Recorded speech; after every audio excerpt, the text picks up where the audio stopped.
Perempuan rakyat Indonesia, maju perempuannya, maju bangsanya. Peri Inside Women, Outside Impact. Selamat datang di Perikes Perempuan Rakyat Indonesia. Hari ini kita memperingati Hari Kebangkitan Nasional.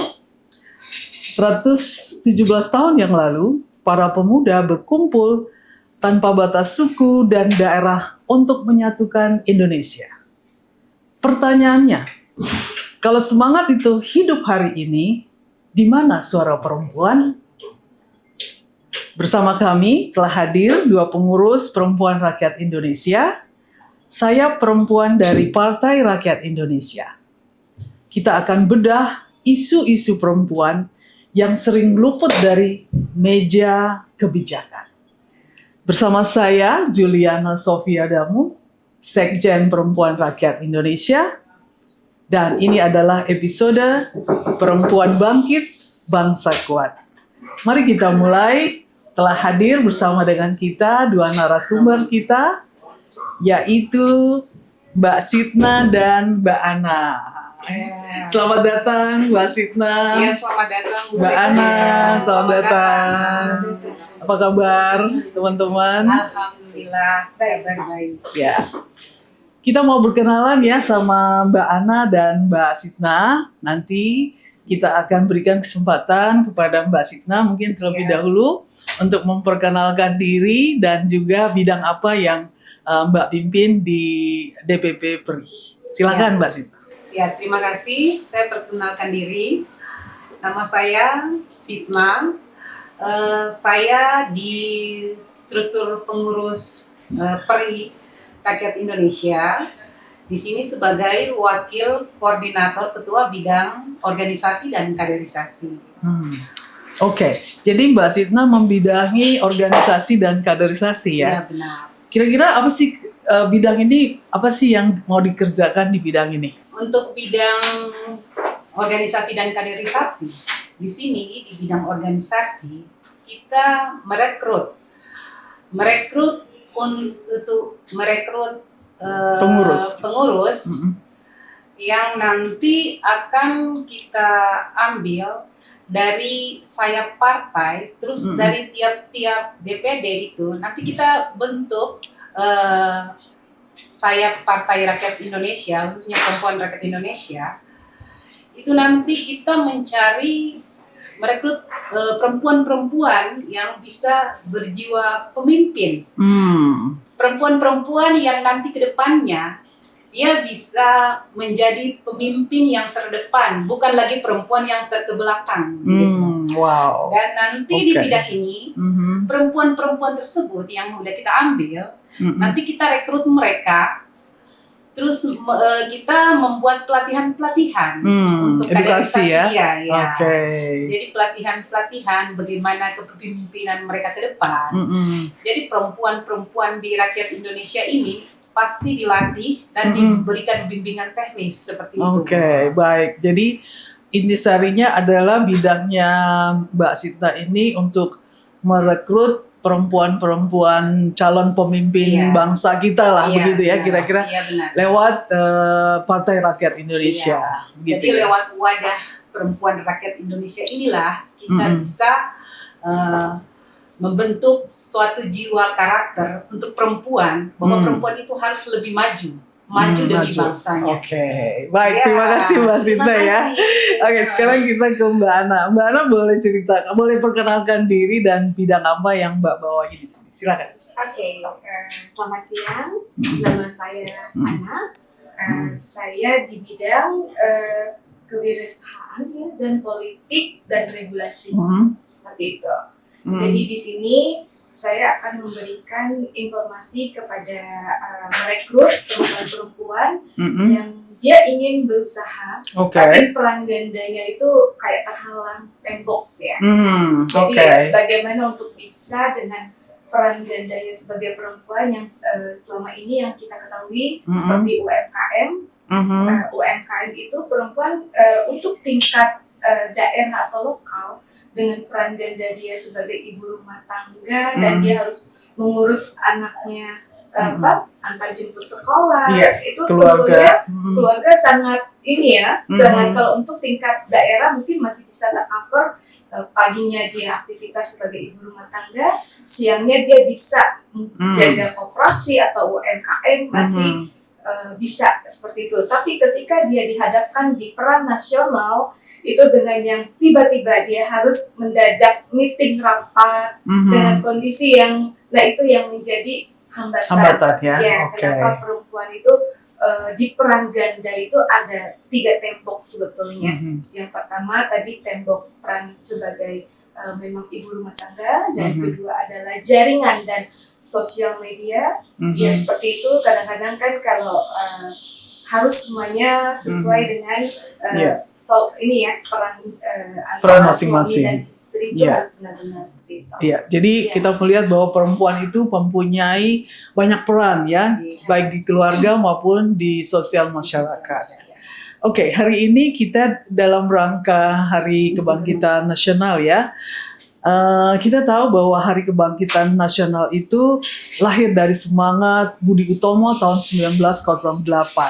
Mungkin pertanyaan pertama buat Mbak Sitna, kaum terpelajar tuh berkumpul melampaui batas kedaerahan. Menurut Ibu, apa Budi Utomonya perempuan Indonesia hari ini?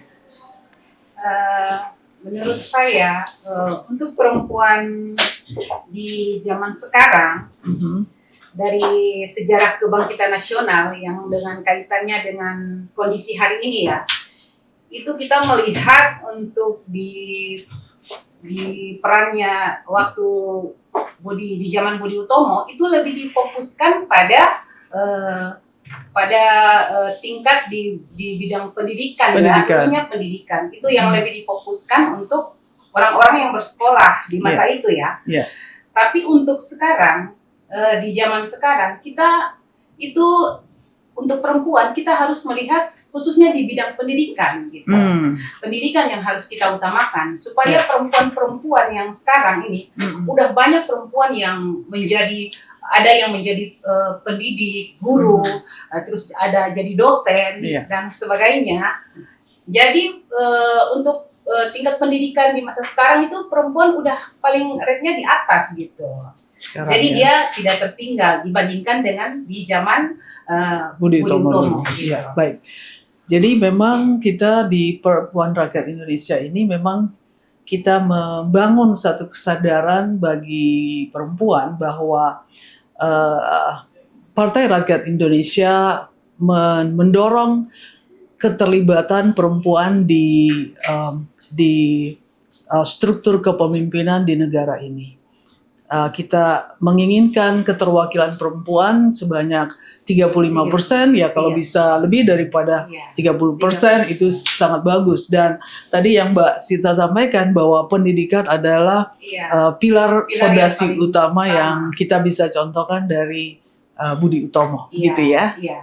Dan kemudian lagi mengenai emansipasi dan kesetaraan ya, di mana wanita dan laki-laki seringkali dibedakan gitu untuk zaman sekarang. Tapi rata-rata kita lihat untuk sekarang perempuan udah banyak di dalam partai-partai politik tuh udah banyak dan ada perempuan yang menjadi pimpinan. Contohnya sekarang kan ketua MPR kita. Terus mengenai gerakan relawan kekerasan, sekarang perempuan itu udah lebih banyak. Dia udah lebih banyak mengenai kekerasan di dalam rumah tangga atau kekerasan masalah seksual menyangkut dengan anak, itu perempuan sudah paling terdepan untuk bisa bagaimana cara dia bisa menyelesaikan permasalahan-permasalahan yang ada. Jadi dia sudah tidak terkebelakangan lagi gitu. Iya.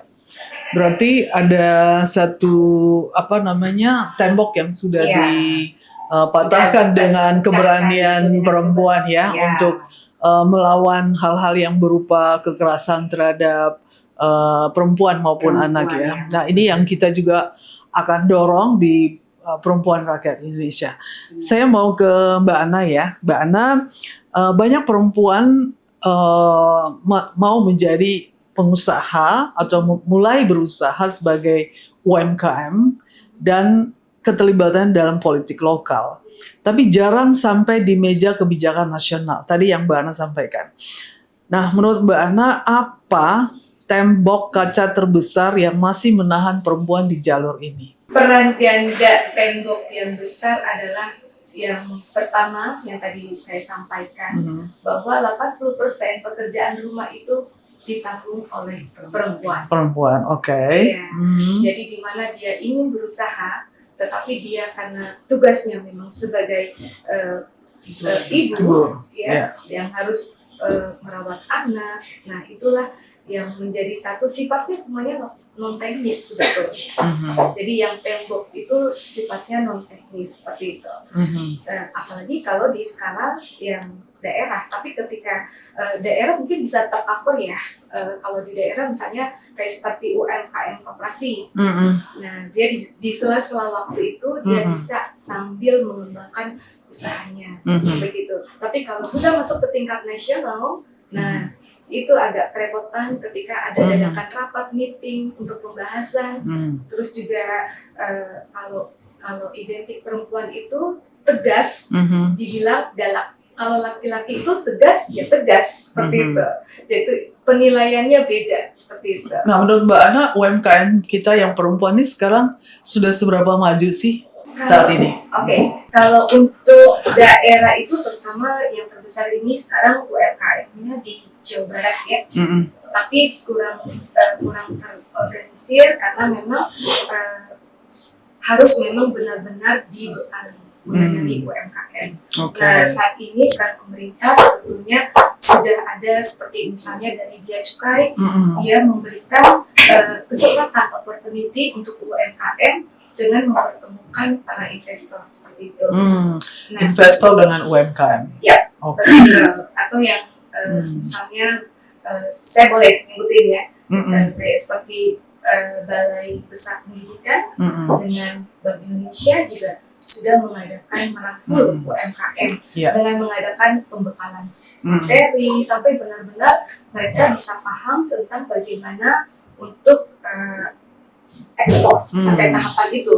Jadi pengenalan HSK, pengenalan produk, kemasan, sampai dibekali juga bagaimana bisa melakukan marketing digital. Jadi kalau mungkin kalau kita kan nggak terlalu ini dengan kantor, nah itu dilatih sampai dia bisa jualan.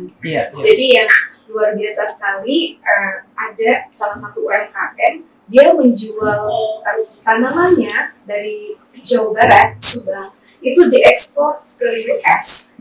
Ternyata bisa. Ya dengan dibekali ya tadi ya. Iya. Berarti ada pembekalan. Berarti sekarang akses terhadap edukasi dan advokasi UMKM itu sebetulnya sudah dibuka ya oleh sebetulnya sudah pemerintah. Mungkin pemerintah sudah memikirkan itu.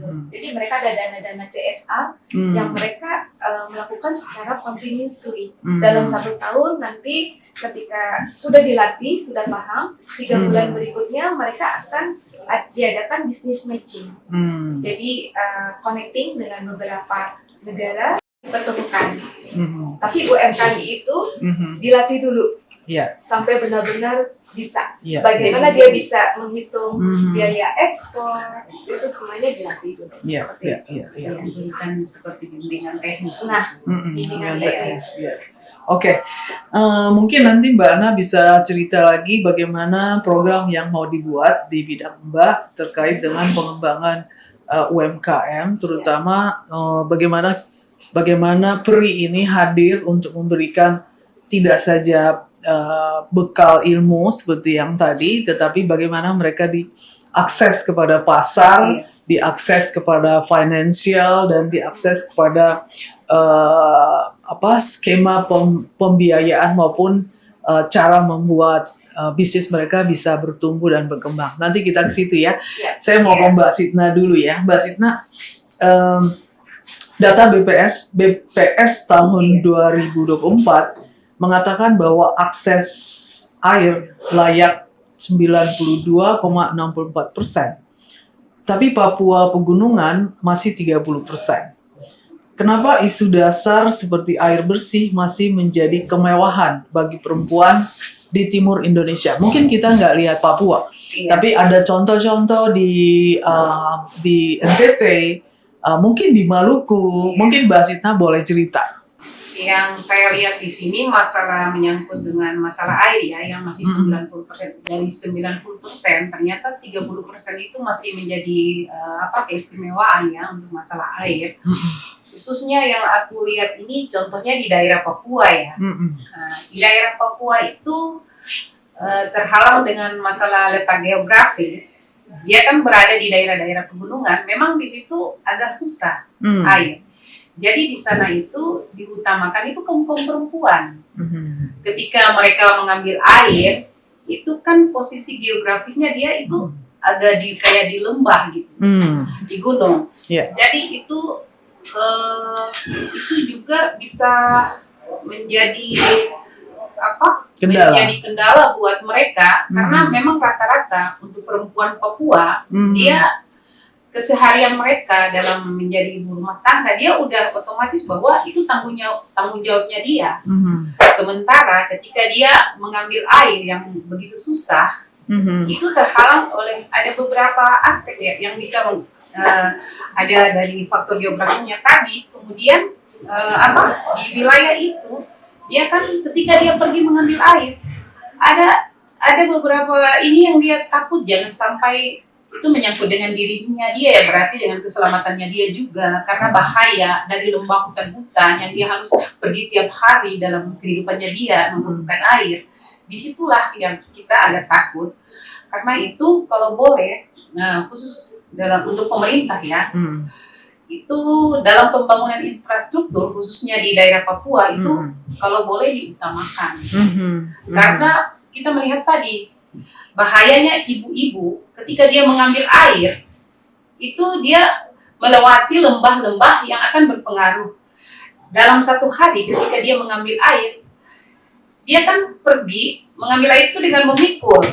Berarti itu juga faktor kesehatannya juga pasti terganggu. Terus masalah bahayanya dia bisa aja dari dalam keseharian dia harus kerjanya ngambil air untuk kebutuhan keseharian dia. Makanya ibu-ibu yang di Papua itu ini menjadi satu untuk pemerintah ya supaya lebih memperhatikan seperti itu, memperhatikan masalah air bersih untuk daerah Papua khususnya.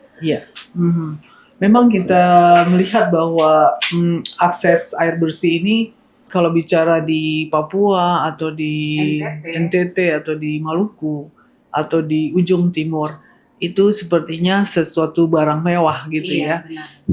Tapi kita juga mesti ingat bahwa di wilayah-wilayah sekitar Jakarta bahkan pun masih ada tempat-tempat yang tidak terakses sama air bersih. Jadi ini juga merupakan satu concern kita ya di Perempuan Rakyat Indonesia untuk peranan kita ke depan, program-program yang kita lakukan juga menyentuh ya, karena kita bicara air bukan cuma masalah infrastruktur, tapi masalah keadilan, terutama bagi perempuan dan anak yang tadi kata Mbak Sitna harus menempuh jalur yang menantang dan jauh hanya untuk mendapatkan air bersih gitu ya, sehingga dia harus meninggalkan kalau ibu-ibu dia meninggalkan keluarganya atau dia nggak bisa melakukan pekerjaan lain, anak-anak yang ikut bantu ibunya dia terabaikan, nggak punya waktu untuk sekolah. Jadi ini juga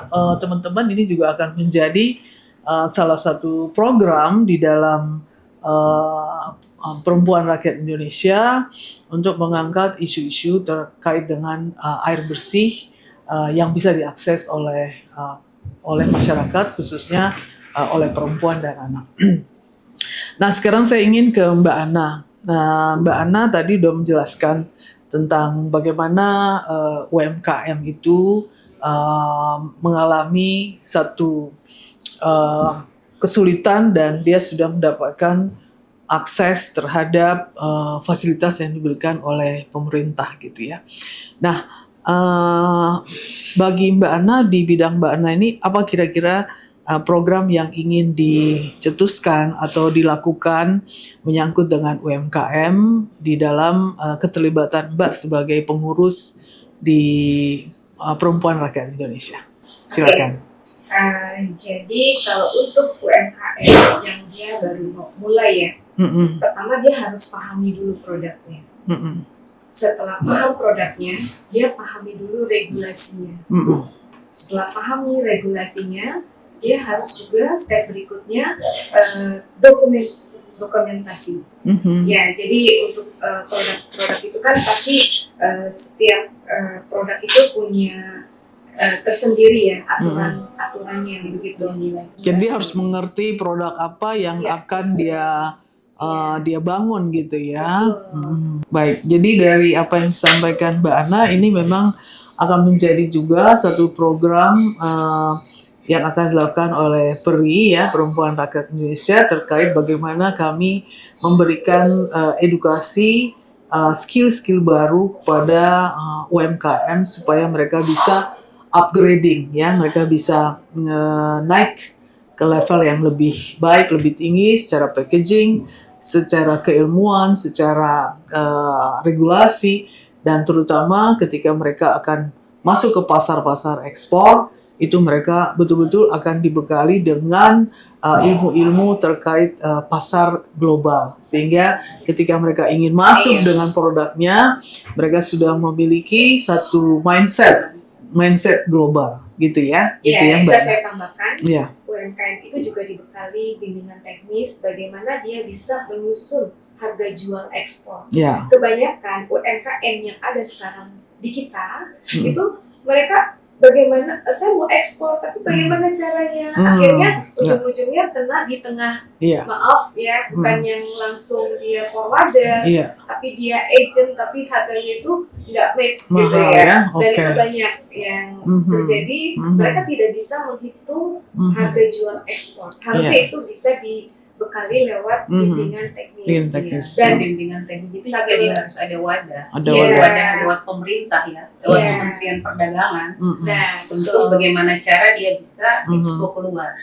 Dan itu sudah pemerintah Kemendak itu melalui INA Ekspor, mereka sudah melakukan bimbingan secara berkala. Begitu. Jadi apa yang disampaikan Mbak Ana tadi ini merupakan juga salah satu program unggulan di PERI untuk bagaimana membina UMKM terkait dengan cost structure ya, dan sehingga mereka mempunyai satu daya beli yang kuat yang bisa bersaing dengan pasar dalam negeri maupun pasar di luar negeri. Mungkin terakhir pertanyaan buat Mbak berdua ya, buat Mbak Sitna. Mbak Sitna, bagaimana pendapat Mbak terkait dengan perempuan dan anak muda, khususnya anak-anak muda perempuan untuk masuk di politics? Silakan. Oke.